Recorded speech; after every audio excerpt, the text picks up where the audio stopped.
Quiero agradecer a Marco Iván Cabrera Hernández por venir a la Pinacoteca a darnos esta conferencia y voy a hacer la presentación. Él es licenciado en Arte por la Universidad Nacional Mayor de San Marcos con la tesis de grado Academicismo y Retrato en Obra Pictórica de Luis Montero, con la que obtuvo la máxima calificación. Es también magíster en Gestión Pública por la Universidad César Vallejo con la tesis de posgrado Gestión en la tasación de obras de arte para aranceles de importación de aduanas de Lima en el 2023. Por sus investigaciones sobre Luis Montero fue invitado por la Biblioteca Nacional del Perú a dar dos conferencias magistrales, una en el 2014, Luis Montero, los funerales de Atahualpa y el academicismo en el siglo XIX, y en el 2015, el método de las generaciones y la pintura de género histórico del siglo XIX. Ambas conferencias están disponibles en la plataforma Cultura 24 TV del Ministerio de Cultura. Sobre sus hallazgos de pintura de Luis Montero se han escrito múltiples artículos en el diario oficial El Peruano y en el diario El Comercio. Ha escrito varios artículos sobre Luis Montero en las revistas Voces, Revista Cultural de Lima. El primero de ellos motivó un comentario de Marco Aurelio de Negri. Marco Cabrera es el primer perito de arte registrado en la nómina de peritos del Ministerio de Vivienda. Fue invitado a Colombia a disertar como especialista en tasaciones de arte por la ANAP, hoy ARAP, en el 2023. Peritaje sobre Luis Montero. Cabrera ha recibido 2 encargos de coleccionistas privados para realizar peritaje y tasación de pinturas de Luis Montero, las mismas que han sido publicadas tanto en El Comercio como en el diario oficial El Peruano. Finalmente, Marco Cabrera, invitado por esta pinacoteca en el 2009 con la conferencia Trascendencia, Silencio y Rescate de la obra pictórica de Luis Montero, hoy regresa luego de 16 años para presentar la conferencia Los funerales de Atahualpa de Luis Montero. Lo recibimos con un fuerte aplauso.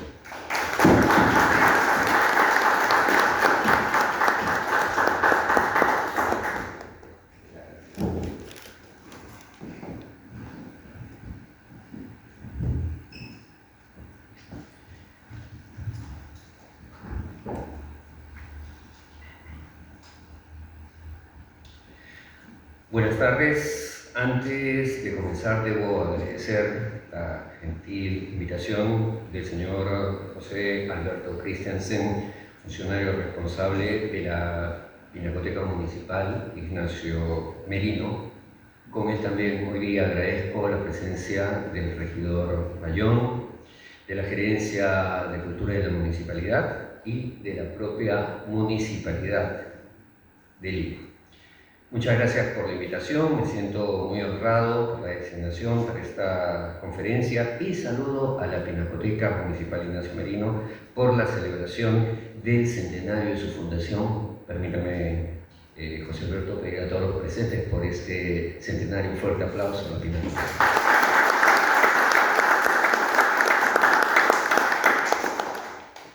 Señoras y señores presentes, estimados invitados, público que nos acompaña, asistentes en la transmisión online y usuarios que verán esta conferencia de forma asincrónica, tengan ustedes muy buenas tardes. Me presento, soy Marco Iván Cabrera Hernández, licenciado en Arte por la Universidad Nacional Mayor de San Marcos, magíster en Gestión Pública por la Universidad César Vallejo y además soy perito tasador de arte registrado.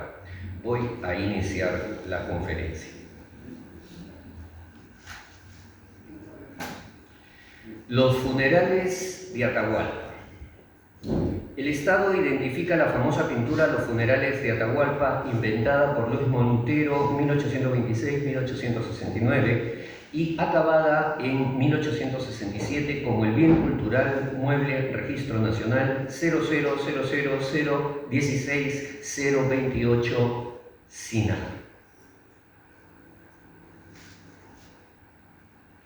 La primera cuestión a dilucidar es si el mastodóntico esfuerzo del autor que conllevó a que se generara una ley de aceptación de la pintura promulgada el 26 de octubre de 1868 es o no un bien cultural mueble patrimonio de la nación? Lamentablemente la respuesta sería incomprensiblemente negativa, porque para que los bienes culturales muebles sean patrimonio de la nación se necesita una resolución viceministerial del Ministerio de Cultura que los declara como tal. Pero, según me respondió el MINCUL en la carta número 00064 de fecha 2 de abril de 2025, consulta que hice para esta conferencia y mis fines privados, el bien 000016028, inscripción de los funerales de Atahualpa, solo está inscrito con registro nacional, pero no tiene registro de patrimonio de la nación.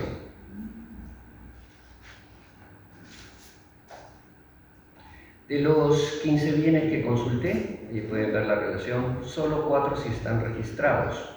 Los funerales de Atahualpa y otros no tendrían resolución viceministerial. Por lo tanto, sorprendentemente, los funerales de Atahualpa no serían patrimonio de la nación, como no lo serían tampoco otras tantas pinturas que nos dejarían asombrados. Por ejemplo, el bien inscripción 0000191378, que corresponde a la pintura La Jura de la Independencia de Juan Lepiani, que tampoco sería patrimonio porque está inscrita, pero no registrada.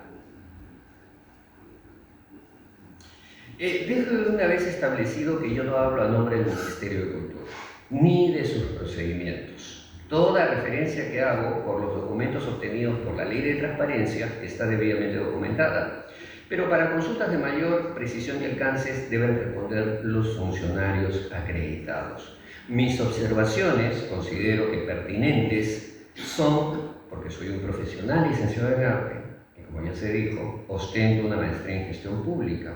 Es mi labor la gestión pública, no soy un entrometido. La pregunta entonces es, ¿a quién le compete hacer el trámite de patrimonio de los funerales de Atahualpa? ¿Al ministerio por defecto? ¿A la institución que lo custodia, el MANI? ¿A quien lo tiene a cargo, la Municipalidad de Lima? ¿Al propietario prístino, el Congreso de la República? ¿A quién le corresponde? Frente a esta situación actual de la pintura, no sé si lo que importa más es hablar de arte o de gestión cultural, o tal vez de gestión pública. Los funerales de Atahualpa, pintado por Luis Montero, es el cuadro que necesitó el mayor esfuerzo artístico del arte peruano durante el siglo XIX. Yo iba a titular la conferencia como El arte conspicuo de Luis Montero, porque se trata de la obra de mayor calibre de la plástica peruana de todo el siglo XIX, y no diré mal, si me arriesgo y atrevo a decir, que de toda Latinoamérica o América completa. Los funerales de Atahualpa es la pintura americana continental del siglo XIX, y hay que tener claro que esta obra se hizo para la Exposición Universal de París de 1867, a la que por falta de dinero no llegó. Los críticos de arte en Europa decían que por los problemas económicos de aquel entonces, los pintores europeos del momento no hacían pinturas de tal tamaño. Por lo tanto, si este cuadro hubiera llegado a la Exposición Universal de París, tal vez, y solo tal vez, se podría haber convertido en una pintura universal.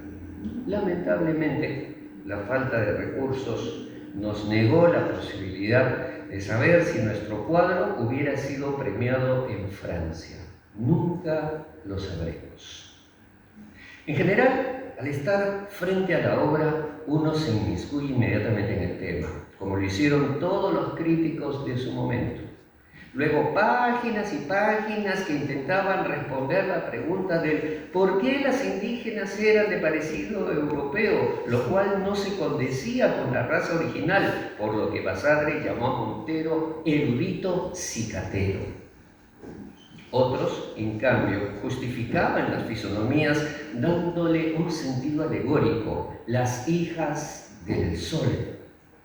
También hubo interpretaciones de un fin de la era incaica y el comienzo del nuevo régimen. Hasta existen las opiniones que se han mareado buscando sentido a la Jolly Roger, la calavera, y al cirio caído. Una suerte de poner a prueba el modelo de la iconografía de Panofsky, quien buscaba en los documentos la dilucidación del símbolo en obras renacentistas, pero que el método se aplique en una pintura de 1867, cuando los contemporáneos convivían con el artista, o que hoy los nuevos historiadores del arte busquen alusiones simbólicas en una pintura académica, es difícil de explicar e incluso entender.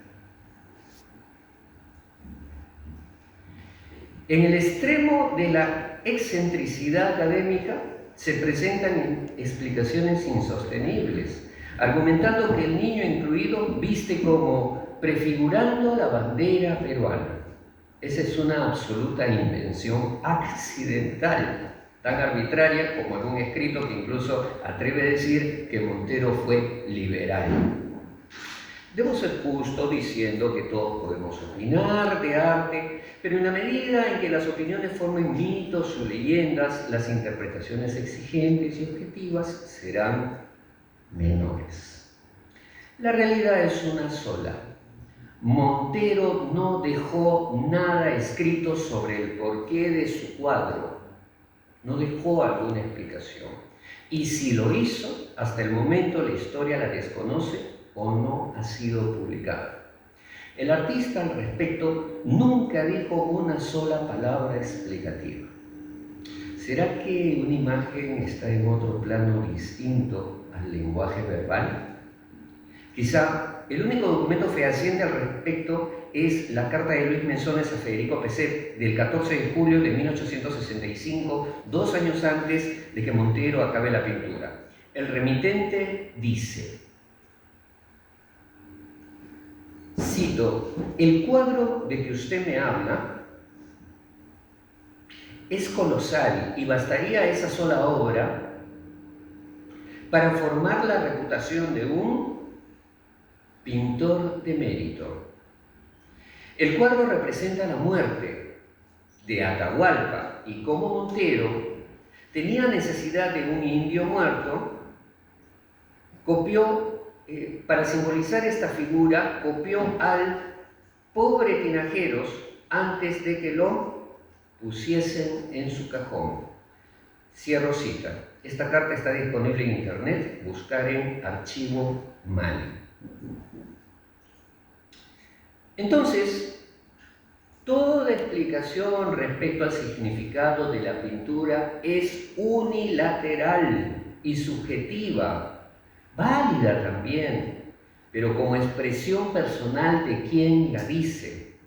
Es ese tipo de opinión a la que le calza la descripción que sobre crítica hizo Charles Baudelaire.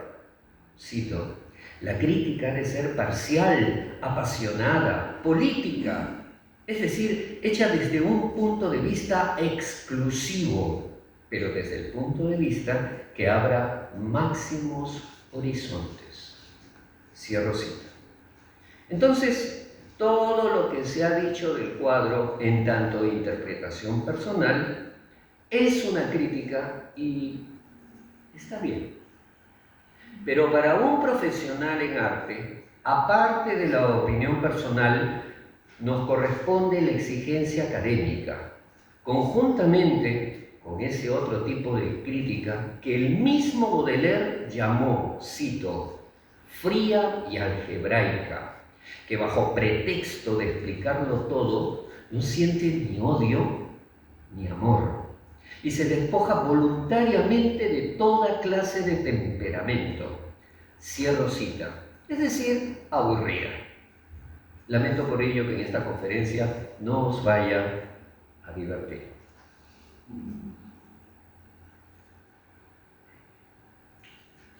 ¿Montero estuvo en París? Es una pregunta. Se sabe que en 1855, mientras aprovechaba su segunda beca, su segundo viaje a Florencia, el piurano pierde la ayuda del gobierno peruano por el derrocamiento al presidente Rufino Echenique, quien se la había otorgado. Entonces, dice la biografía de Vicente Quesada, el biógrafo de Montero, solicita ayuda al ministro plenipotenciario peruano, destacado en Francia, para que lo socorra. Ayuda que, por cierto, no tuvo. Sin embargo, esta referencia ¿Es suficiente para decir que Luis Montero estuvo en París, donde sí se encontraba Ignacio Merino, su mentor peruano, que bien lo pudo haber ayudado? Al respecto, no hay más evidencia aparte del relato. Sin embargo, si se hubiera dado un posible contacto, esto podría explicar la ejecución del retrato dedicado a Ignacio Merino que hizo Montero y que actualmente se encuentra en el Mali, inscripción 0000348787, considerado atribuido porque no tendría firma. Debo aclarar que como perito hablo siempre en condicional hasta que personalmente pueda revisar el bien, pero no solo de manera organoléptica, sino científicamente. A pesar de ello, expreso mi agradecimiento al Museo de Arte de Lima, en este caso específicamente a su directora Sharon Lerner y a Valeria Quintana, coordinadora de registro y catalogación, por haberme apoyado con la fotografía. Y sobre todo por haber movilizado las pinturas que solicité revisar y ponerlas a mi disposición. Pinturas que no están en exposición, como el retrato de Ignacio de Cataguada de 1859 y un cuadro pequeño que sería una atribución. Pero como dije, fue una revisión visual. Por otras gestiones, también en el Mali agradezco a Samantha Muñoz, Rosalín Chavarri y a Archi, el Archivo Digital de Arte Peruano. Muchas gracias, Museo de Arte de Lima, Mali. Este retrato de Ignacio Merino lo he visto cientos de veces cuando visito normalmente el museo. Contemplo la pintura mucho tiempo, además de tomarle hartas fotos. Sin flash, por si acaso, hay que decir.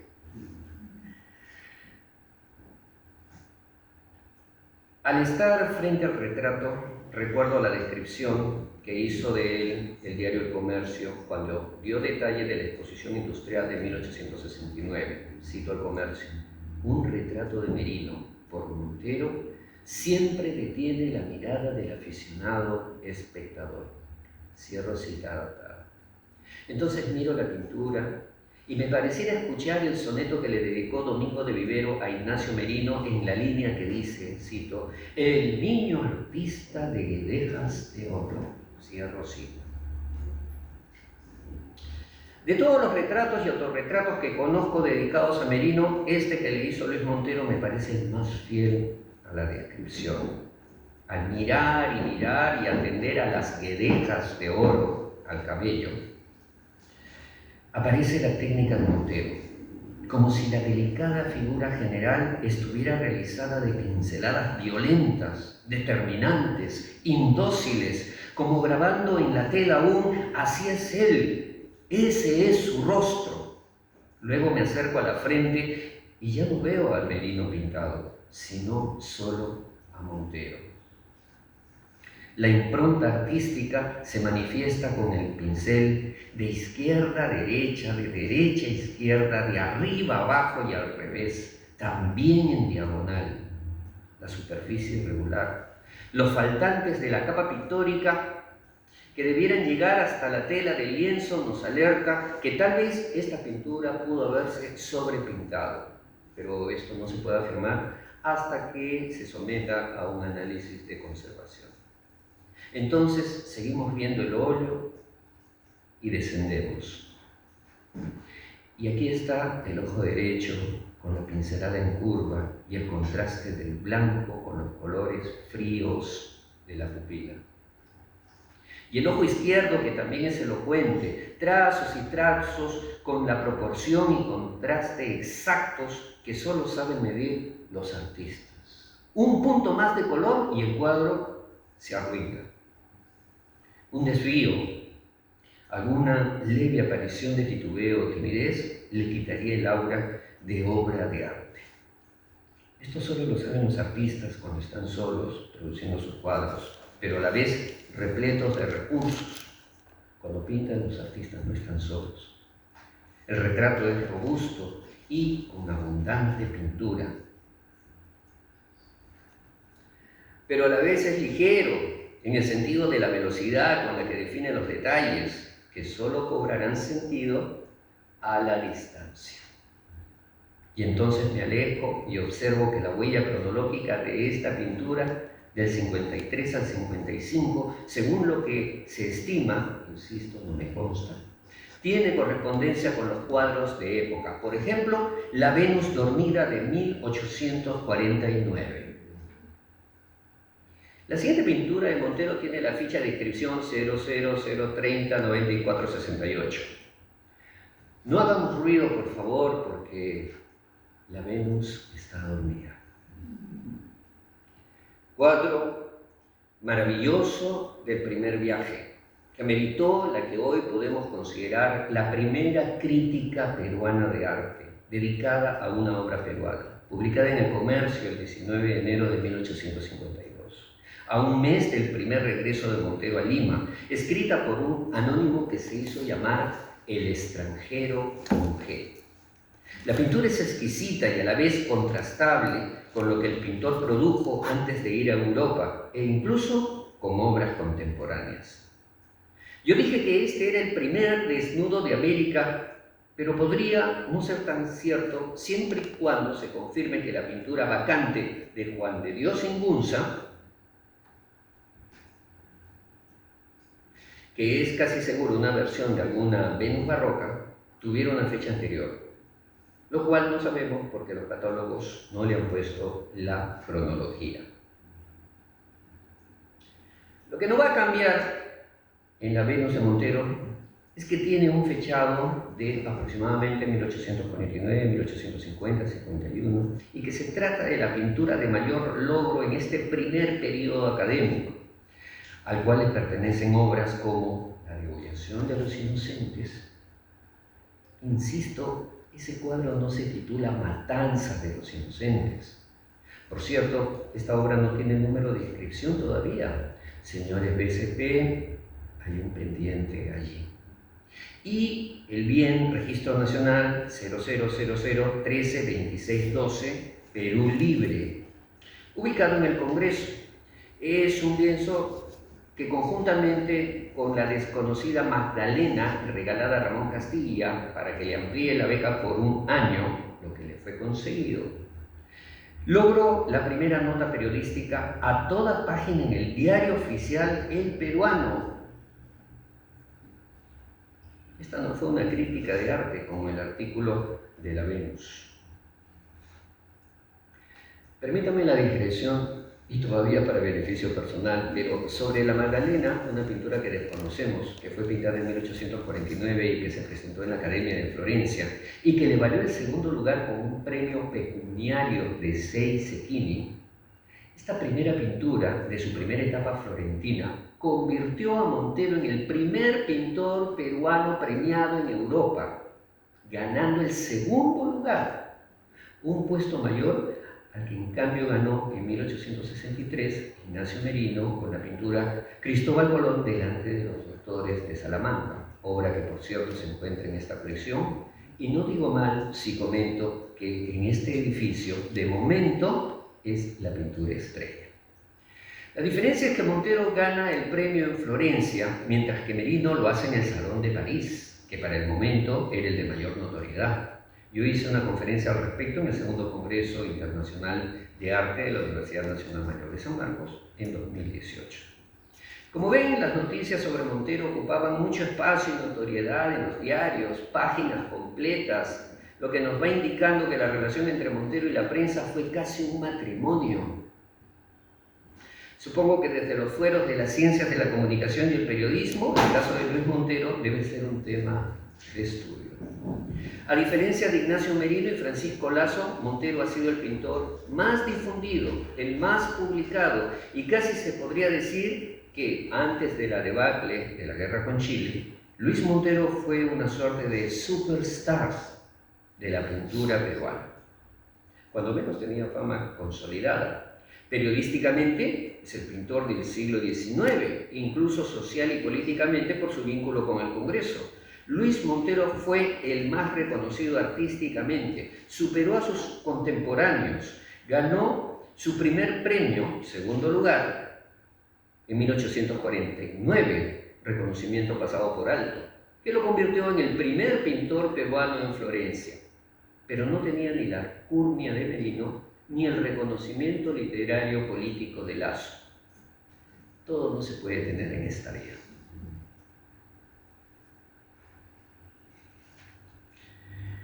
No creo que haya ninguna preferencia, pero en general las notas sobre Luis Montero desde el siglo XIX aparecen en El Peruano y El Comercio. Lo que es increíble es que sigan hasta la fecha. Estos son aportes donde ha sido incluido. 2007, media página en El Comercio, 2013 igual, 2024 ya en El Peruano. Absurdamente pensé que el mérito era mío, pero soy víctima del lado monterino. Y 2025, hace 2 semanas, en el suplemento Variedades del Diario Oficial del Peruano, donde por cierto se dio cuenta de esta conferencia. Estábamos contemplando la Venus dormida y ahora los invito a mirar el rostro y en él la ceja derecha. Hay una gota de sudor cristalina que no parece inmóvil sino a punto de caer. Es tan realista que a veces creo que algo le ha salpicado a la pintura. Pero además se ven las craqueladuras. Las craqueladuras son esa especie de cuarteado o quiebre que se producen en la capa pictórica cuando el óleo se solidifica y pierde elasticidad. Se puede observar que son abundantes. No hemos visto así el retrato de Ignacio Merino, que tiene una antigüedad de solo 5 años después. Personalmente creo que la diferencia es muy notoria, tanto que me extraña que la ficha de registro exprese para esta pintura un estado de conservación bueno y para el retrato regular. Entiendo que esto es un tema de conservación en el que no podemos profundizar porque no es mi el tema ni soy especialista al respecto, pero los conservadores ya tienen elementos para la contrastación. Más craqueladuras y una mancha que puede ser tal vez algún óxido. Finalmente, la mano de la Venus con la rosa, que hizo que alguna vez se confundiera la catalogación de esta pintura llamándosela la virginidad perdida, lo cual no tiene asidero. Una virginidad perdida, o más bien el cántaro roto, es la pintura de Juan Lepiani, registro nacional 000000188, que se encuentra también en esta colección y que espero que al finalizar la puedan observar. Esa sí es una virginidad perdida. Hay lamento, drama, nostalgia en la composición. Por otro lado, que se afirme que la Venus está firmada contraviene la postura del museo. Yo pregunté al respecto y me dijeron que no. Debo decir que el área de catalogación y registro del Ministerio de Cultura conoce mis constantes pesquisas. Pregunto, me responde, siempre formalmente, porque de otra forma no tendría sentido. Y son muy amables en enviarme la información que solicito. También debo decir que me disculpo por las instituciones porque es muy cómodo criticar desde la tranquilidad de una oficina y a ritmo propio. Todo funcionario tiene mucho que hacer y como yo también he trabajado en la gestión pública, sé lo desgastante que es cumplir con el ROF y otros documentos normativos. Por ello espero que tomen mis comentarios saludablemente, a pesar de lo contradictorio que esto podría aparentar. Pero o estamos comprometidos con las precisiones o avanzamos poco. A la luz de estas evidencias solicito el sustento de la información aquí expuesta. Por las veces en que yo revisé la Venus, cuando se encontraba en el Museo de Arte de Lima en calidad de préstamo, no vi la firma de Montero, pero tampoco la he revisado por reverso. ¿Cómo pintaba Montero antes de viajar a Florencia? Es decir, antes de 1847, antes de convertirse en un pintor académico. La respuesta la tiene un respetado coleccionista privado cuya colección de arte del siglo XIX es contundente, legítima por su inversión personal y admirable por su cuidado. El coleccionista tiene 2 obras de Montero, pero nos interesa este retrato en particular. Se trataría de la que hasta el momento es la pintura más antigua de Montero y que a la vez llevaría su firma y el año 1847, lo que indica que se habría hecho en Lima. Aquí tenemos el lugar donde está la firma y un acercamiento. Gracias a esta asignatura puede hacerse una comparación de mayor precisión y certeza con la firma de la pintura Semidesnudo de 1857. Se trata de un óleo también de coleccionismo privado que el propietario nos mostró el 12 de diciembre de 2011, aprobado para difusión y publicado el 14 de febrero de 2012. Con repercusión mediática en la revista Voces, revista cultural de Lima, en abril de ese año. Pueden consultar el artículo en Internet Archive. Es una obra que fue sometida a revisión en el extranjero, donde se ha confirmado que la firma data de la fecha. En su momento fue una pintura absolutamente desconocida, que tiene la inscripción de Montero hecha en grafito en el reverso.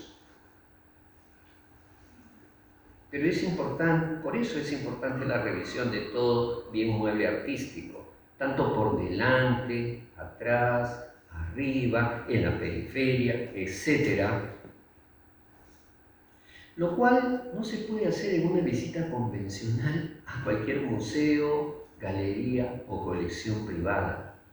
Es más, estando frente al bien, haciendo la revisión organoléptica visual, lo que perciben los sentidos, sin el auxilio de instrumentación, antes se usaba la clásica lupa, hoy por hoy se extraen muestras, y sin tener resultados de análisis científicos de laboratorio, rayos X, macrofotografías, pericias caligráficas de aval judicial, los resultados carecen de exigencias actuales, es decir, no cumplen con la lex artis. Volviendo al reverso de la pintura se lee L. Montero 1857, inicial, apellido y año, como aparece en la inscripción de la pequeña miniatura de 1847, una década anterior.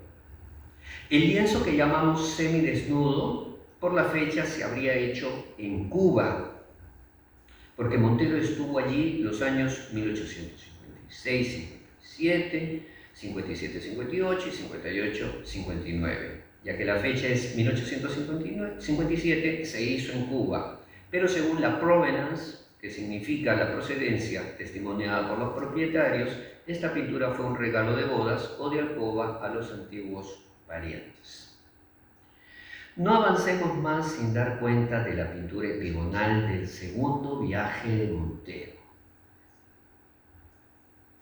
A mi gusto, su mejor obra, aunque debo aceptar que gustos aparte, Los funerales de Atahualpa es la obra cumbre. Sin embargo, esta pintura que habría hecho Montero en 1855, La limeña en hamaca, y que difundimos en 2007, que actualmente se debe encontrar en el Museo Nacional de Bellas Artes de La Habana, habría sido realizada en Florencia. El trabajo expone el máximo desarrollo artístico del pintor desde la técnica, la composición estructural, el fino dibujo y notoriamente el exuberante color. Históricamente, por la biografía, sabemos que Montero era consciente de las limitaciones del primer viaje formativo y por ello el presidente Echenique, al tanto de la necesidad de especialización, lo avala para su segunda beca, 1853-55. El becado dio cuenta soberbia de la ayuda del Estado con la realización de esta obra. Aprovecho la oportunidad, aprovechando la oportunidad. Como ven, el cuadro resume sus avances. El presidente no se equivocó en becar. Montero expone su capacidad para instalar la sensación de inestabilidad en su obra, con elementos contrastables. Observen ustedes cómo cruza la obra con una curva magistral en el centro. Yo inicialmente tracé un arco en forma sencilla para entenderlo, pero me equivoqué. O mejor, fue una interpretación simple, porque si bien es cierto que hay una línea curva central, la verdadera forma es más compleja. Se trata de un plano rectangular curvo que gira en el centro, adaptado en la forma de una hamaca, donde se ve la tensión que forma la resistencia del cuerpo sostenido.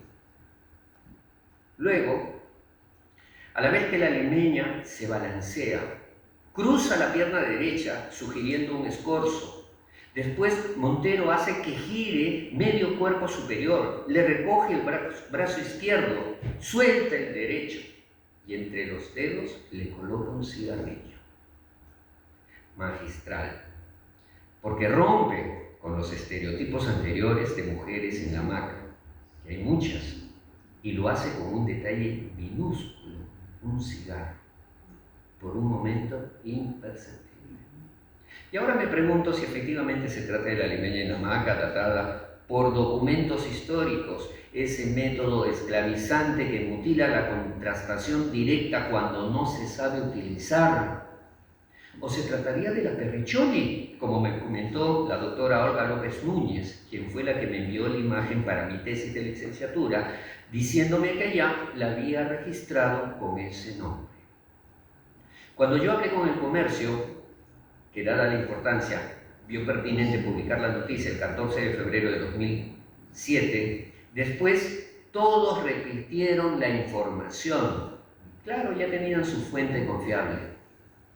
Hasta ahora no ha habido una sola voz que diga, ¿y si no es la limeña en hamaca, si no la Perriccioli? Claro, es un tema de especialistas. Pero esta conferencia es para eso, para información profunda. Tuvimos que publicar un segundo artículo consecuente. Uno se pregunta, ¿por qué no se tiene cautela? Y no solo con esta obra, sino con todas las mundiales. Yo respondería, porque lo que llamamos historia del arte está basado en la documentación.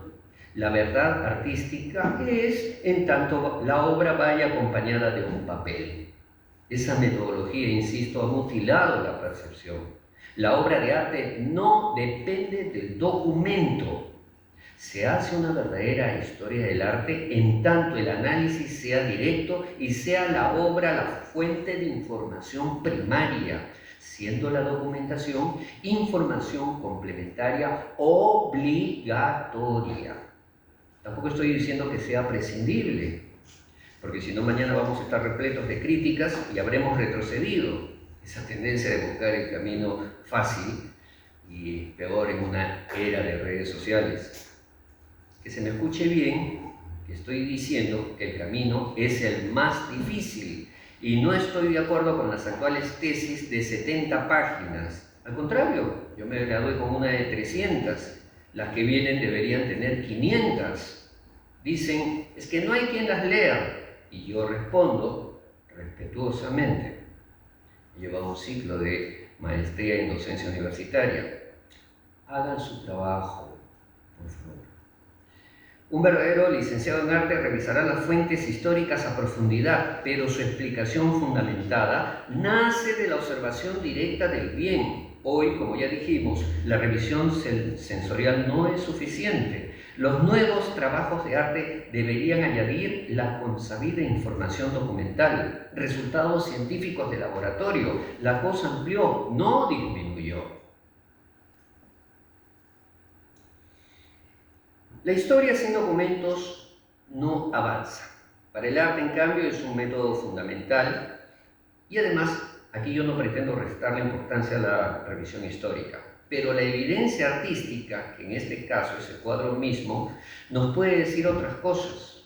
Nos puede decir que siendo la producción de tabaco fundamental en Cuba del 19, la obra no sería la documentada La limeña en la hamaca florentina, sino aquella mujer audaz que recordamos como María Micaela Villegas y Hurtado de Mendoza, conocida como la Perriccioli. Pintada por un compatriota piurano en su paso por tierras cubanas para resaltar tal vez una producción relevante de la isla caribeña y nada más. No hay explicaciones contextuales, políticas, religiosas, psicológicas, económicas, sociales. Aquí lo que importa son las explicaciones artísticas. Semióticamente se podría decir, lo digo yo para asumir mi responsabilidad, que Montero puso allí a la perrita por razones lingüísticas de asociación nominal de reconocimiento. Así lo puse en la tesis. Si el personaje fuera la perricholi, todo encaja. Tengamos en cuenta que una perricholi puede ser una limeña, pero no al contrario, no todas las limeñas serían la perricholi. Sintaxis, planteamientos lógicos, física de los cuerpos en tanto movimiento y peso. ¿Y dónde dejamos el estilo académico? Dice la mayoría, en tanto podemos sustentar que Montero fue un pintor de la Academia de Florencia. Entonces, si es académico, recoge la experiencia anterior, la valida, la asume y la continúa, aporta. Es lo que hace todo académico. Ninguno crea algo nuevo desde cero porque dejaría de ser académico. Esa fue la crítica del siglo XX contra el arte republicano peruano. Los artistas producen un arte rancio porque no aportan nada nuevo y siguen con la fórmula triada. Son académicos. Estudiar la vanguardia es otra cosa, porque efectivamente desde el impresionismo los rechazados se apartaron de los planteamientos académicos, pero estudiaron mucho, diría que mucho más. Ahí vemos a Picasso, consecuencia de Cézanne. En fin, esto daría para otra conferencia. Esa mascota es el único animal que le conozco a Montero, salvo que sabemos que pintó en algún momento una copia del mono de Carracci, cuyo paradero es desconocido. Pero aquí sí se demuestra documentalmente que Montero sigue a Aníbal Carracci, distanciándose del barroquismo de Caravaggio. Por cierto, esto ya me lo enseñó la experiencia. Debo aclarar que me refiero a Michelangelo Merisi, conocido como Caravaggio. Digo esto porque en mi trabajo actual de peritaje, aquí en Lima, conocí la obra impensable de Polidoro Caldara, alumno de Rafael, conocido como Caravaggio, con mucha fama en su momento, hasta que fuera opacado por el Caravaggio que todos conocemos. Pero esto es importante a nivel estético, porque entre la fórmula claroscura y tenebrista de Caravaggio, el naturalismo de los Carracci se gestará en oposición de estilos. Y Montero, como los demás artistas, define su estilo siguiendo a Carracci, pero no tan directamente, sino más bien en una estética intermedia, y esa más bien la representa Giovanni Battista Salvi, llamado Il Sassoferrato. ¿Y cómo sustentamos esto?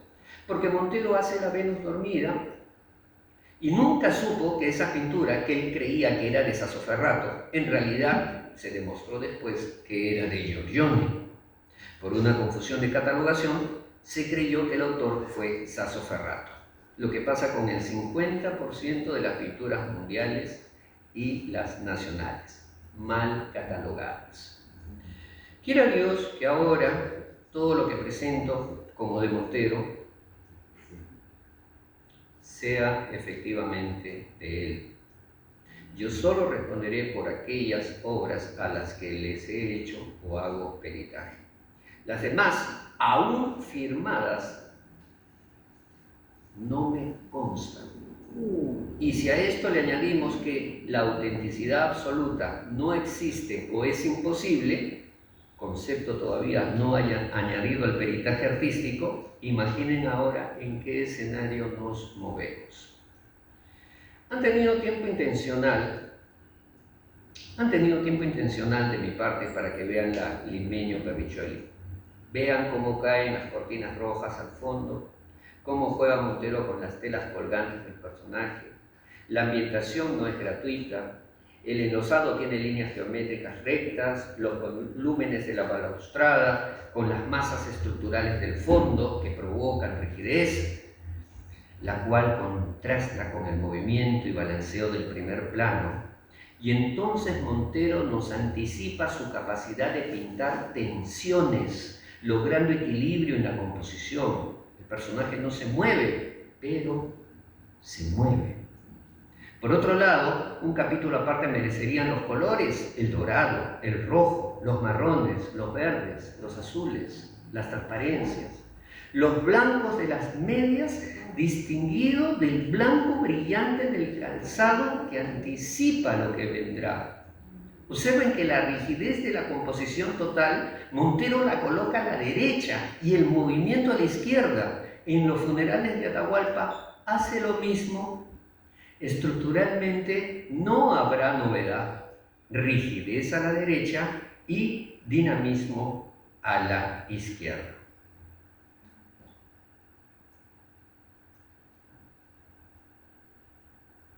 Cuidado que esto último no es una impresión, es un hecho. Como otro hecho es desnudar el seno derecho, tal cual lo hace con el semidesnudo, que todavía se puede percibir a pesar del estado de conservación. Si bien Montero había demostrado maestría con la Venus dormida en su primer viaje, este cuadro de la segunda visita a Florencia le da créditos mayores en cuanto al color. Es una auténtica obra de arte, una obra bella, analíticamente preámbulo a los funerales de Atahualpa. Y que quede claro, sería difícil creer que Montero llegó a pintar su gran pintura si no tuviera una formación previa, lo que ahora extiendo en comparación.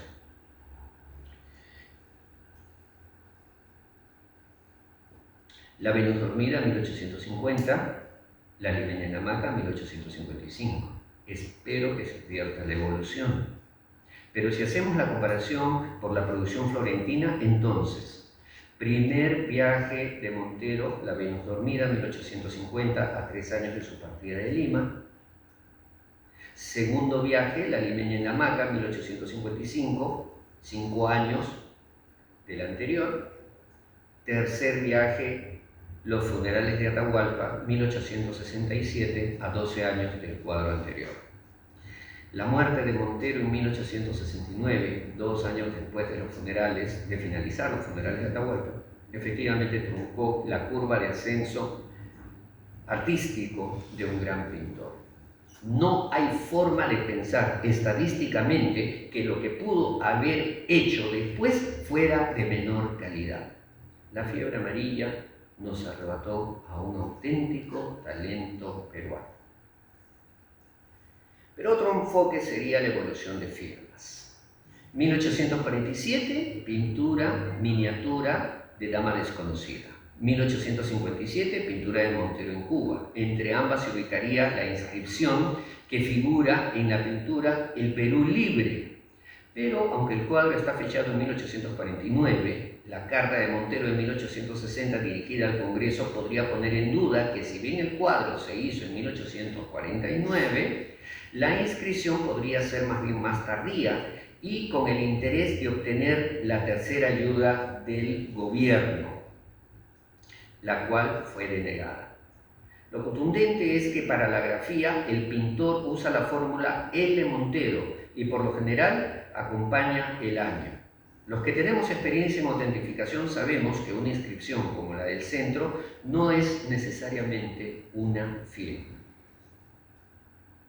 Si seguimos con la evolución de firmas, debemos prestar atención al gran retrato de Ignacio Leca Taboada. Ficha de inscripción 0000345226, el mismo que ya dije, el Mali puso a nuestra disposición para revisión. Aquí la firma ya no presenta la L de Luis, como lo hizo en los cuadros anteriores. Solo se ve el apellido, también el año, y un raro símbolo sin referencia. Al respecto, la ficha ministerial de esta pintura lo describe como ilegible. Estamos en 1859 en Lima, a unos meses del tercer viaje de Montero a Florencia. Al siguiente año, en agosto, en 1860, el pintor italiano Leonardo Barbieri, que permanecía en Lima, organizó una exposición de pinturas. No fue cualquier exposición. Se trató de la primera exposición de pinturas del Perú. En su momento fue tal el impacto, observen ustedes, de cómo se informó día a día el acontecimiento. 1 de agosto. Diario El Comercio, edición de la tarde, segunda página, Crónica de la Capital. Cito: exposición de pinturas, se están colocando por los señores Barbieri, Montero y Lasso los cuadros que han de verse en la exposición proyectada. Hoy los hemos visto arreglando los salones que bien lo necesitaban. Hago una pausa para comentar. Hasta el momento no se había referenciado este trabajo en equipo, especialmente entre Montero y Lasso. Particularmente mi lectura es distante en la relación entre los dos artistas, que inclusive tuvieron estilos antagónicos, Montero académico, mientras que Lasso romántico. Esto hoy puede parecer insignificante, pero para fechas decimonónicas son diametralmente opuestos y de actitudes enfrentadas. 5 años antes, en 1855, vimos que Montero pintó así una remembranza peruana, mientras que Lasso presentó en el Salón de París del mismo año El habitante de la cordillera de los Andes. Fueron dos proezas artísticas de estilos completamente diferentes y opuestos, ambas con su respectivo mérito, aunque la obra de Montero ha sido menos comentada por el sencillo hecho de que no se la conocía. Pero vemos que no hay un punto en común entre ambos pintores generacionales. No puedo seguir avanzando sin decir que la pintura de Francisco Lasso es otra joya de la colección de la Pinacoteca. Ahora también diré lo que ya había mencionado en 2009, cuando se me invitó por primera vez a esta Pinacoteca, pero cuando la colección no quedaba aquí, sino en el Palacio Municipal. Aquella vez dije, me tengo que citar, perdonen ustedes por el protagonismo, la más importante colección de pintura de Lima pertenece a la Pinacoteca Municipal Ignacio Merino. Cierro mi reverberancia. Hoy, 16 años después, me reafirmo y doy cuenta con los referentes que son: 1. El funeral del último Inca, como se la conoce, los funerales de Atahualpa de Luis Montero, pintura premiada por el Congreso de 1868. Se hizo una ley, se le otorgó 20.000 soles, se le dio un lugar de honor y se le dio una medalla. 2. Cristóbal Colón delante de los sabios de Salamanca de Ignacio Merino, premiada en París en 1863 y también premiada con una medalla del Congreso peruano en noviembre de 1868. Muy poco se sabía de esta medalla. 3. El habitante de los Andes, de Francisco Lasso, de 1855. 4. La colección de acuarelas de Pancho Fierro, adquiridas por la friolera suma de 400.000 soles a mitad del siglo XX. No fue poca cosa.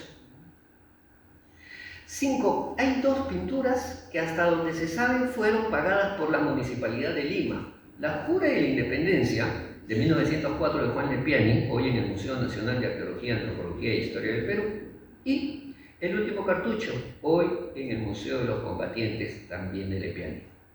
¿Cuáles son las razones del por qué esas obras no las tiene la Pinacoteca? Pero sigamos citando.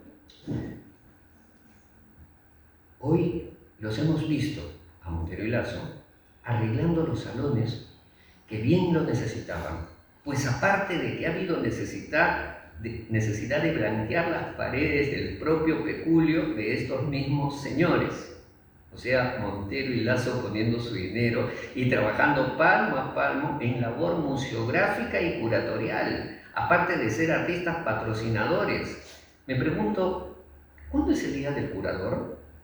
Porque sabiendo esto, el Día del Curador peruano bien puede ser el 1 de agosto o el 7, en homenaje a la labor curatorial de estos 2 eminentes artistas. Yo no soy curador, solo doy una idea, así que no me molestaré si no la toman en cuenta. Seguimos citando. Apenas se le ha dado una miserable alfombra.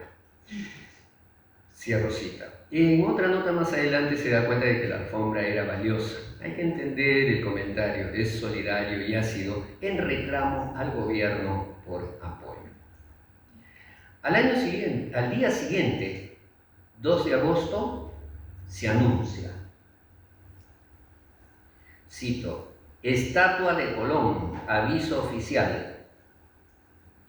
estando dispuesto por el Supremo Gobierno la inauguración de la estatua de Cristóbal Colón, que se halla colocada en el óvalo de la Alameda de Hacho, con asistencia de las corporaciones departamentales, tendrá lugar la ceremonia el día 3, es decir, al día siguiente. Cierro cita.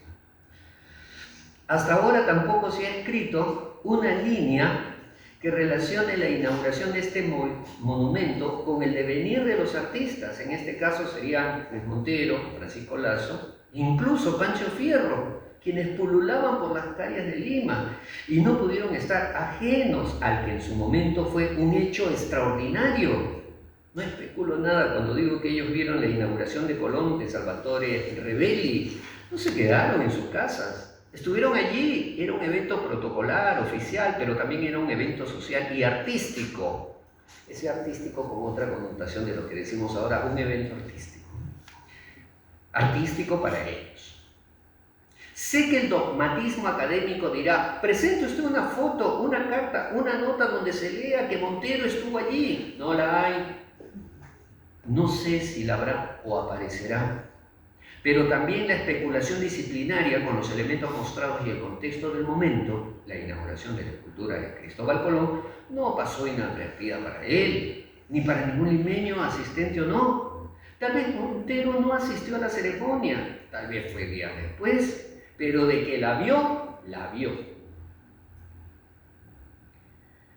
En la segunda escultura, era la segunda escultura más importante de Lima, luego del monumento ecuestre dedicado a Simón Bolívar, hecho por el italiano Tadolini, que hoy está frente al Congreso.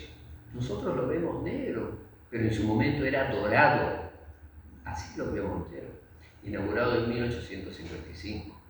El Colón, en cambio, es de mármol, es decir, el primer monumento público en tal material, descartando las esculturas de la Alameda de los Descalzos. Entonces, no puede haberle sido indiferente. También Montero era el único artista que iba y venía de Italia, el único que seguro estaba al tanto del proyecto de Colón en Acqua Verdi, en Génova, donde estaba trabajando el mismo Salvatore Rebelli, el que hizo la de Lima y quien interrumpió su rutina para aceptar el encargo peruano de una escultura en homenaje a Colón. Avancemos un día, el 3. Fue inaugurada la escultura, e incluso así lo confirma la ficha de registro de la escultura 00008551. Hoy la escultura se encuentra al lado del Palacio de la Exposición.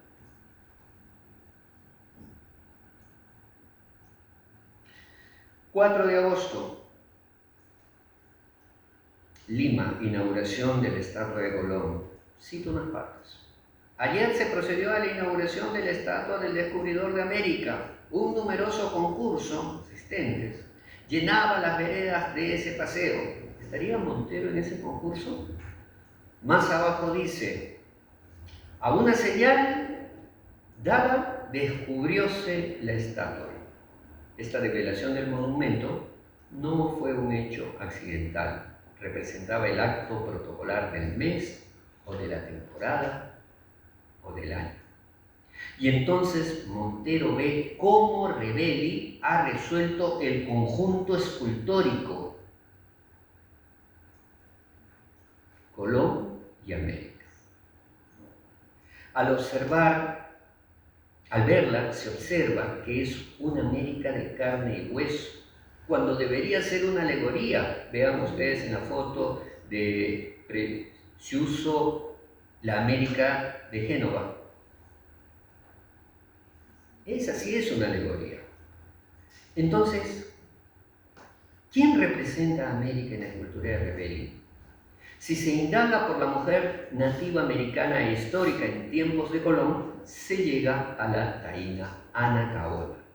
Yo hice este planteamiento en 2020, se necesitaría toda una conferencia al respecto. Lo resumo señalando que esa escultura debería renombrarse Colón y Ana Caola, pero esa es mi tesis. He traído a colación la escultura porque es imposible pensar que Montero fuera impasible ante ella. Siguen pasando los días, recuerden que estamos en el 4 de agosto, Ya en el 6 de agosto, un día antes, la breve nota dice: exposición de pinturas. Se nos informa que mañana a las 12 del día tendrá efecto la apertura de la exposición de pinturas en el Salón Museo en San Pedro. Cierro cita. 7 de agosto.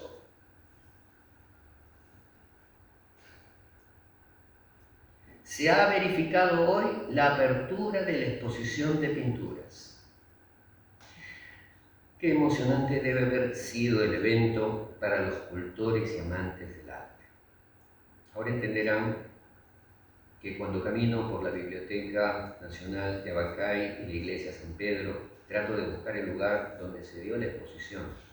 Estamos tan acostumbrados a las inauguraciones, los hoteles, las fotos y el ambiente social, pero esa exposición fue la que inauguró todo. 8 de agosto. Miren ustedes el tamaño de la nota descriptiva. Es muy grande.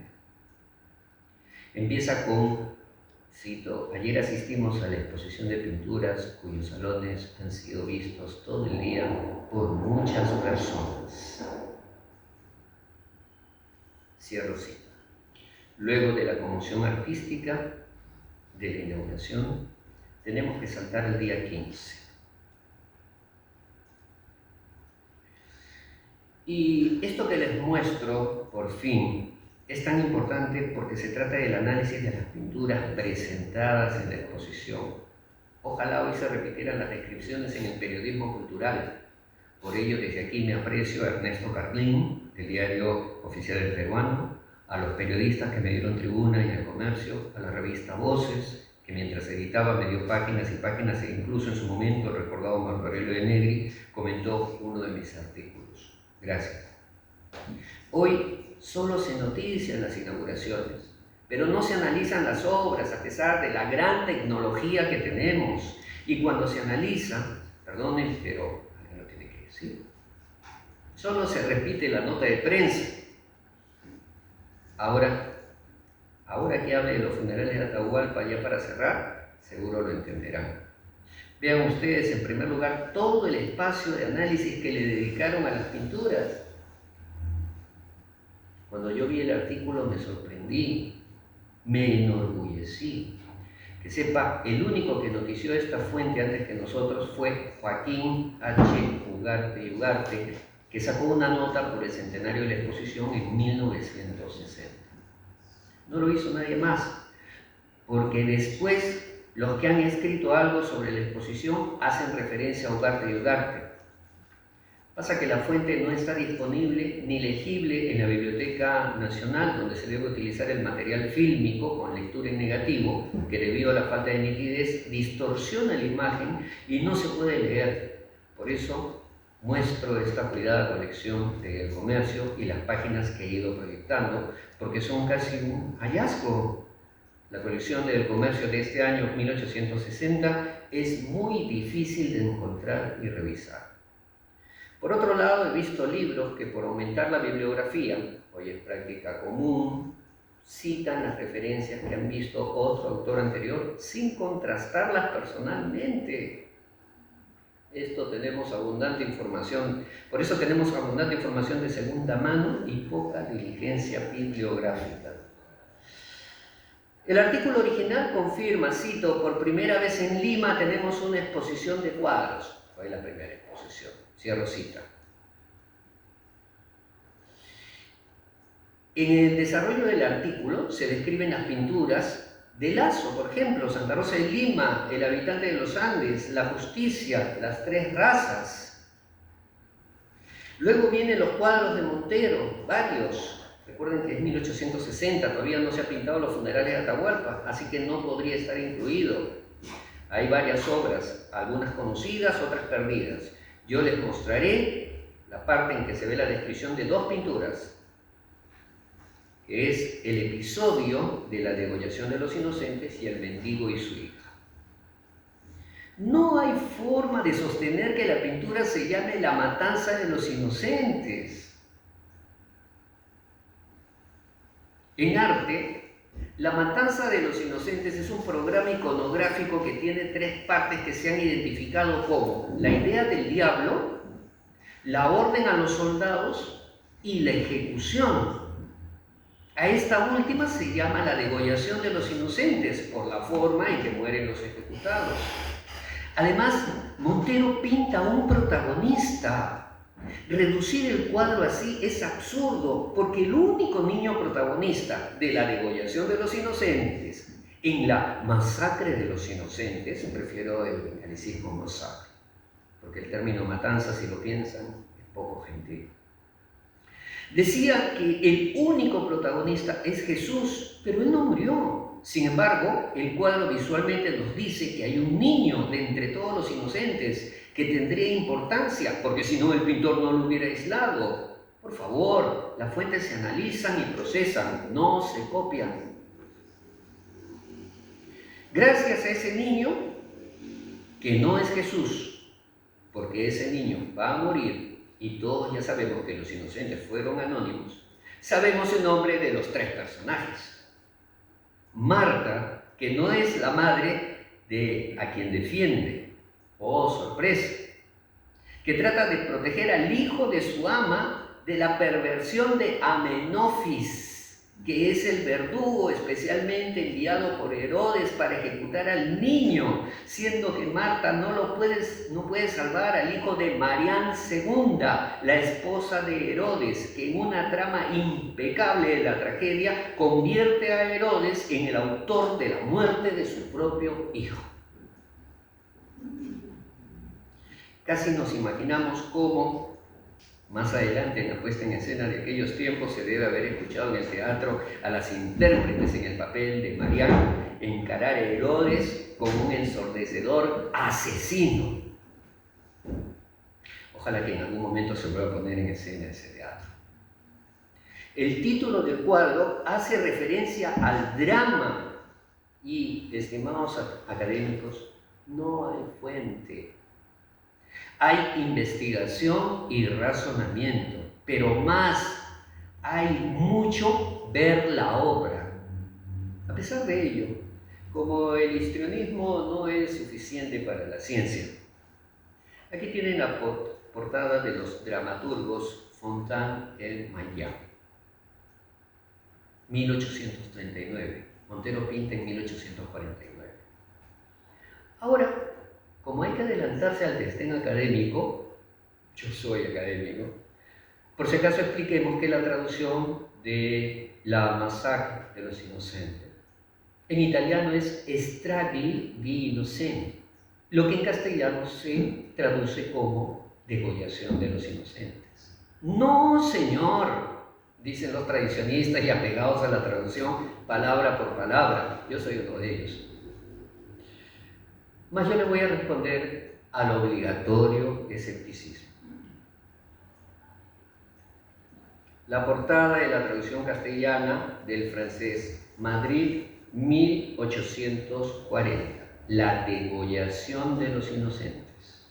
Espero que llegado el momento de fichar a esta pintura, el ministerio escriba adecuadamente el título. La siguiente pintura descrita es El mendigo y su hija, hoy en el Museo del Banco Central de Reserva Musen, inscripción nacional 0000109587. Observo que la ficha ha registrado incorrectamente la denominación joven y mendigo, siguiendo la ficha de catálogo de la Pinacoteca del Banco Central de Reserva, publicado en 1997. La pintura se llama El mendigo y su hija, y ya lo sabíamos por el texto de la biografía de Montero, escrito por Quesada en 1867, y refrendada por el artículo del Comercio que acabo de mostrar de 1860, donde dice, cito, pintado hace 8 años. Lo que quiere decir que la pintura se hizo en Lima en 1852. Al respecto los invito a leer el artículo que publicamos en Voces, también el artículo en nuestra página web, o el que apareció en El Peruano el 2 de abril del 2024. Ahora se trata de una pintura no firmada, atribuida, tanto como sucede con el bellísimo e inmenso retrato de Mercedes Díez Canseco de Irigoyen, registro 0000348925.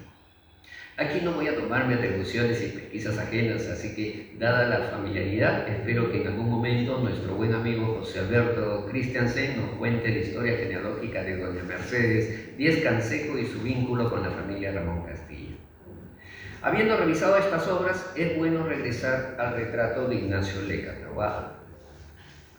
Luego de conocer el estado de la cuestión de las obras de Montero, es bueno regresar a este retrato porque está firmado y compararlo con las pinturas que son motivo de novedad. Circula por internet un texto sobre venta de subastas, Leonard Price, y allí nos enteramos que en 1995 se vendió la única pintura de Luis Montero que registramos en el mercado secundario del arte, las subastas. Este artículo estuvo acompañado con esa fotografía en blanco y negro. Hasta ahora recuerdo que una tarde de febrero de 2023 tomaba un descanso por la tarde cuando sonó mi teléfono y al contestar era el propietario de una pintura de Montero que la había adquirido en una subasta en Estados Unidos. Recuerdo que lo interrumpí y yo continué la historia porque conocía esa nota que incluía hasta el precio de venta. Me dijo que sí, pero me comentó lo siguiente: lo que usted no sabe es que no es una pintura, sino dos, como la que vemos que tiene firme fecha de 1860.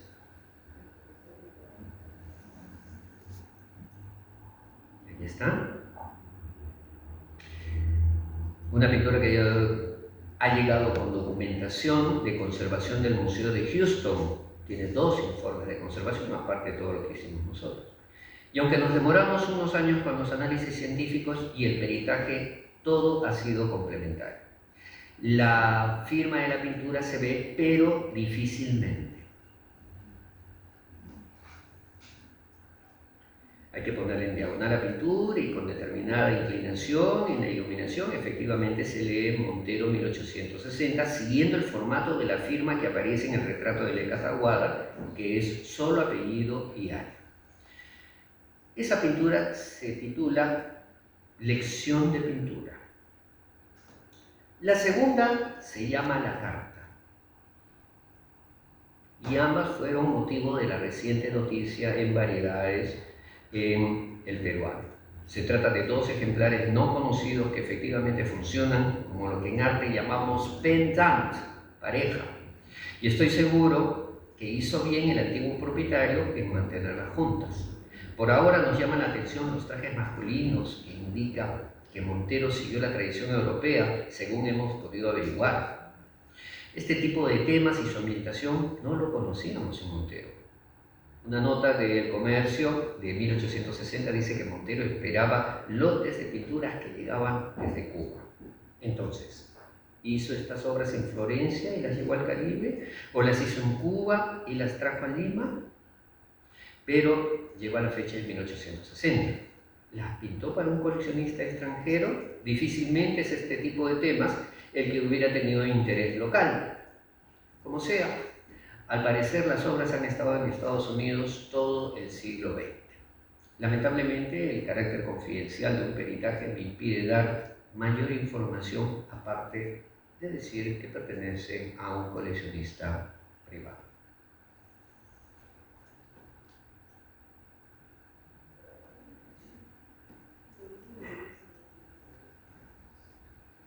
No es mucho, no se preocupe.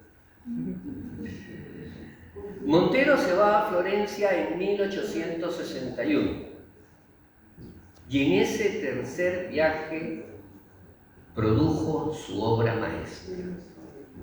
Pero si la pintura se hizo en Firenze, ¿no es lógico que más bien el título original del lienzo sea justamente en italiano?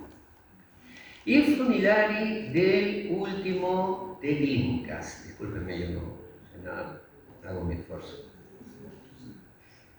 El funeral del último de los incas. ¿A qué debemos el nombre de los funerales de Atahualpa? En realidad, esto se debe a la placa que tiene la pintura. Miren, cuando se hace un peritaje a un bien mueble artístico, en este caso a una pintura, se descarta completamente cualquier accesorio. Y es más, lo que importa es el anverso, en otras palabras, todo lo que la pintura muestra. Para saber de esta obra hay que ir a lo remoto. Incluso yo todavía no he encontrado una fotografía contemporánea de 1867. Seguro debe ser un daguerrotipo. He visto varias imágenes en las revistas a inicios del siglo XX, los billetes, pero necesito una fotografía documental. Así que mi pesquisa es menor todavía. Lo siento.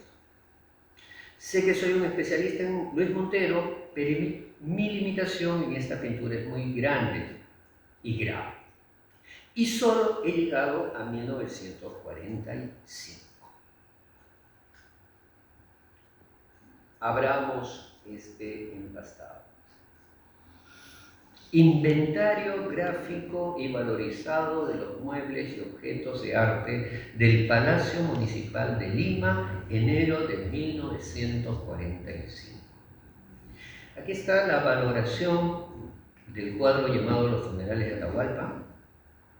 Como ven, no hay valor, quiere decir, ¿cuál será? Luego me imagino que otras valoraciones, e incluso la actual, deben haber sido muy apropiadas para ponerle un valor a la pintura. Sé por qué sucede esto, pero como esta no es una conferencia de tasación, sino de arte, pasemos por alto el punto. Lo importante de este material es que tiene una fotografía en blanco y negro. Este es el cuadro Los funerales de Atahualpa antes de sus restauraciones. Por eso busco una foto anterior, porque necesito la originalidad.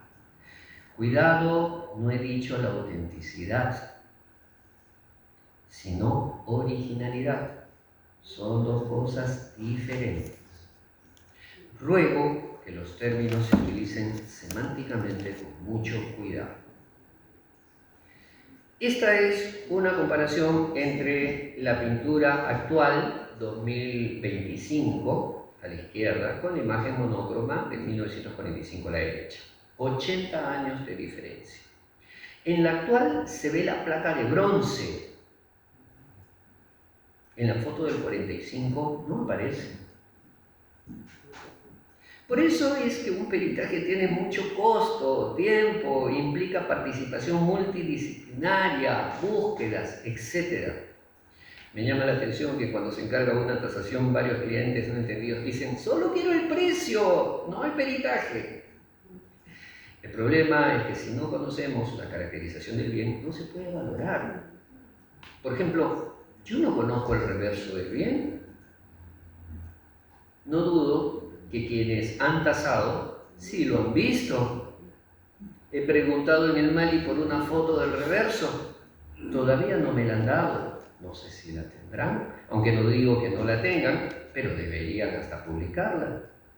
En este caso, la placa hay que analizarla para saber si se ha añadido o ya venía con el marco de la pintura. Porque es evidente que de la placa se toma el nombre del cuadro Funerales de Atahualpa. Montero termina su pintura en abril de 1867. Entonces aparecen las noticias en Florencia. El 27 de abril aparece el periódico Gacetino del Arte y del Diseño. En su sección de noticias dice, voy a citar mi traducción: el señor Montero ha expuesto recientemente su gran cuadro que representa el funeral del último de los incas. Así es como lo describe él mismo. Eso es lo único que ha dicho Montero en realidad de su obra. Y si observan, la parte del nombre está en cursivas, lo que indica que es el nombre. Debió quedar así, No sé en qué momento cambió y por qué. Es que si quedara de esa forma prístina, el rol protagónico sería para el funeral. Es decir, cómo sucede el funeral. Pero al añadir el nombre propio de Atahualpa, la atención cambia y entonces creemos que el protagonista es el Inca y no la acción, que es lo que le da vida a la pintura. Y entonces comenzó toda una interpretación hablando del Inca y del rostro post-mortem y de la simbología mortuoria, y el cuadro se desvirtúa completamente. Observen todo lo que puede pasar, puede causar una imprecisión nominal.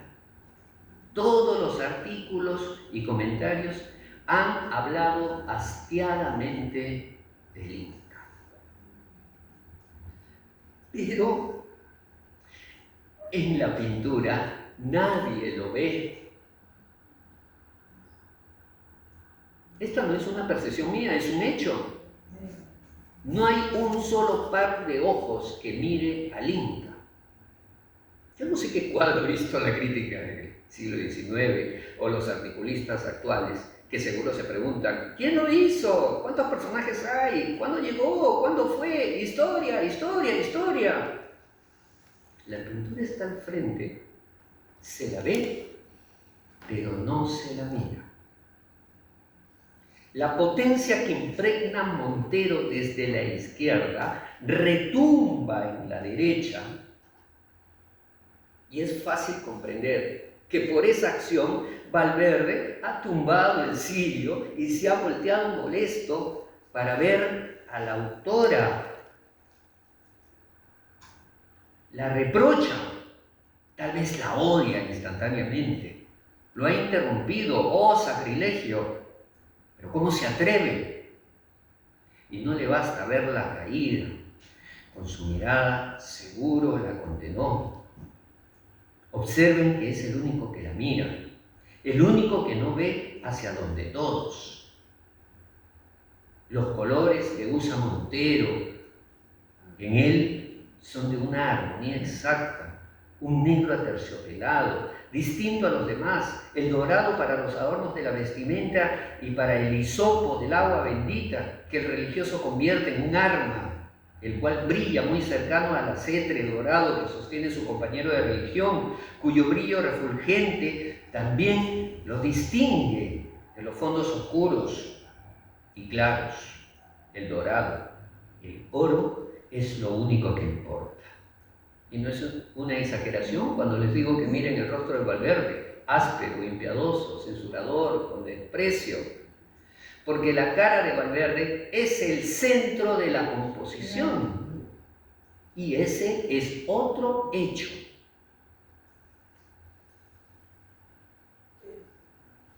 Al igual que la mirada de Pizarro, que está por encima de las imprudentes, dividiendo estructuralmente la obra en dos horizontales. Pero las mujeres no tienen miedo. Saben de lo que son capaces los conquistadores, pero priman su razón indígena, reclaman el cuerpo de Atahualpa, deben rendirle tributo y ser fieles a sus principios. Hay entonces una relectura de lo que en cambio propone Rebelli con la taína Anacaona en la escultura de Colón, que ahora sabemos que Montero vio en 1860. Un momento antes de empezar su pintura, que fue en 1862, demorándose 6 largos años. Me preguntaba al inicio, ¿Montero estuvo en París? ¿O le han llegado imágenes del Arco del Triunfo y específicamente del relieve llamado Los funerales del general Marceau, obra del escultor francés Henri Lemaire? Porque si nunca fue a París y nunca vio el relieve,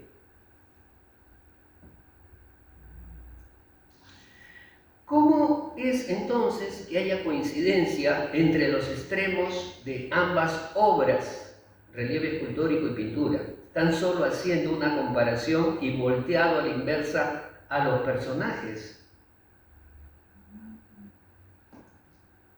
Un recurso que ya he demostrado entre el Perú Libre de Montero y la Magdalena de Tiziano y Mitesi. casi va hasta la mano del religioso que en los funerales sostiene el estandarte. Hay más comparaciones, pero este es fundamental. Además, todo el relieve es juste milieu, disculpen en francés, y el tema de Montero lo es igual.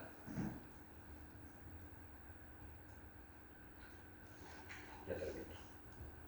Debo agradecer a Roberto Amigo en su erudito artículo La estupenda catástrofe de los funerales de Atahualpa, aparecido en Forjando la Nación Peruana, el que me haya citado y haya citado mi propuesta.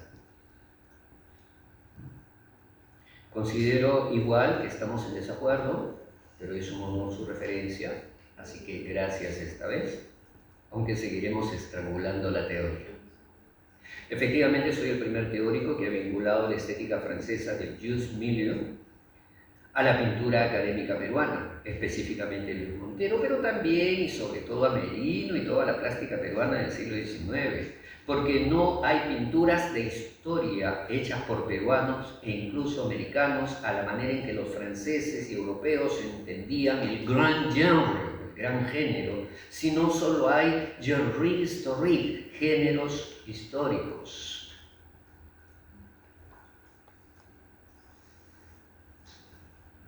Esta diferencia entre pintura de historia y pintura de género histórico sigue en la penumbra, solo iluminada por velas cuando se hace referencias al término eclecticismo.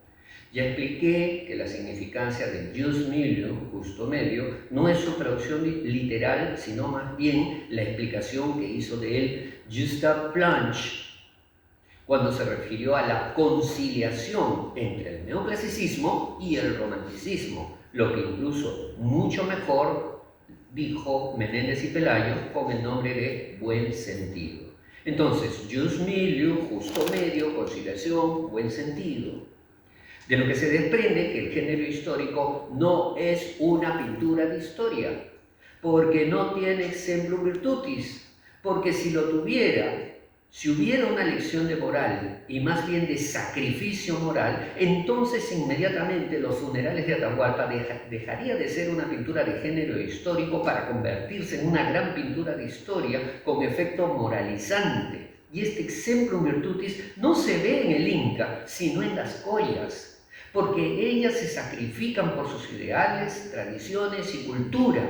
Tal vez para una sociedad evangelizadora como fueron los conquistadores y religiosos, ese sacrificio fue reprochable, pero ellas no tenían otra filosofía, por lo que Montero retrata que ellas fueron capaces de exponer la vida por lo que creían, lo que inmediatamente convierte al cuadro en una pintura de historia. Disculpen lo que voy a decir, pero quienes explican los funerales de Atahualpa mencionando pintura de historia y señalando al Inca, realmente no tienen idea de lo que se trata.